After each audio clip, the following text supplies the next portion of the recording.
ముఖ్యమంత్రిగా బాధ్యతలు చేపట్టిన విజయ్ తన తొలి ప్రసంగంలోనే ఒక కీలకమైన విన్నపం చేశారు. నాకు కొంత సమయం ఇవ్వండి, హామీలన్నీ నెరవేరుస్తాను అంటూ ఆయన చేసిన వ్యాఖ్యలు ఇప్పుడు సోషల్ మీడియాలో హాట్ టాపిక్ అయ్యాయి. చాలామంది దీనిని చేతులెత్తేయడం అని విమర్శిస్తుంటే, మరికొందరు మాత్రం వ్యవస్థను చక్కదిద్దడానికి సమయం పడుతుందని సమర్థిస్తున్నారు. ఇచ్చిన హామీ భారీ స్థాయిలో ఉండటం, ఆర్థిక వనరులు సర్దుబాటు సవాల్గా మారడమే దీనికి కారణమా? ప్రజలు నాకు అండగా ఉంటారని భావిస్తున్నాను అని ఆయన అనడం వెనుక రాబోయే కఠిన నిర్ణయాలకి ప్రజలను సిద్ధం చేయడమేనా, లేక హామీల అమలులో జాప్యం జరిగే అవకాశం ఉందని ముందే సంకేతాలు ఇస్తున్నారా?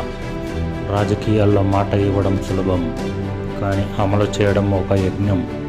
మరి సీఎం విజయ్ అడిగిన సమయాన్ని ప్రజలు ఇస్తారా? ఆయన తన మాటలను నిలబెట్టుకుంటారా? మీ అభిప్రాయాన్ని కింద కామెంట్ చేయండి. మరిన్ని నిజాల కోసం చూస్తూనే ఉండండి మై రియల్ సొసైటీ. లైక్ చేయండి, షేర్ చేయండి.